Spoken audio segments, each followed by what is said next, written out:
Muntik nang mabulag ang isang binatilyo sa Ojongan, Romblon matapos masabugan ng battery ng china-charge niyang cellphone. Makibalita tayo kay Katrina Son. Masakit talaga siya idilat. Akala ko nga mabubulag na ako eh. Sa isang iglap, hindi na maidilat ni Totoy, di niya tunay na pangalan ang kanyang mga mata. Ang dahilan, simpleng charger ng cellphone. Kwento ni Totoy, habang nakacharge ang cellphone niya, binuksan niya ang likod nito para tanggalin ang battery nito. Doon na ito biglang pumutok. Napaso ang kanyang mata matapos tumalsik ang tila pulbos galing sa sumabog na baterya. Parang hindi ako makakita. Tapos inano ko yung mata ko, naghilamos ako ng agad ng tubig. So ayun, parang makadilat-dilat ako pero parang ang hirap idilat kasi parang ang sakit. Narinig ng lolo ng biktima ang pagsabog. Tumabog. Tapos lumabas siya dito na Nag-ilaw pala yun. Yan namin naman Na- nag-ilaw daw.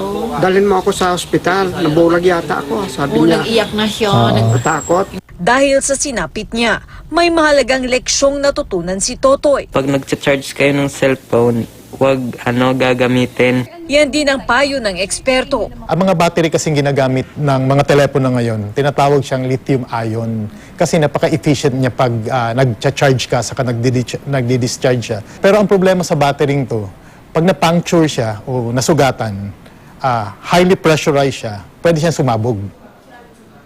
Mainam na wag nang alisin ang baterya nito kapag chino-charge. Wag din daw iiwanan na nagcha-charge ang cellphone habang nasa mainit na lugar, pati na sa dashboard ng sasakyan. At wag ding ilalagay ang cellphone sa ilalim ng unan habang chino-charge. Ang wall socket din daw kailangang maayos dahil makakaapekto ito sa telepono kapag may sira. At syempre, importante rin daw na original ang gagamiting mga cord di tulad nito na nabili lamang sa halagang 50 pesos makalipas ang ilang gamit ay ganito na ang kinalabasan. Kailangan daw ay titignan na makapalang cord at original para iwas disgrasya.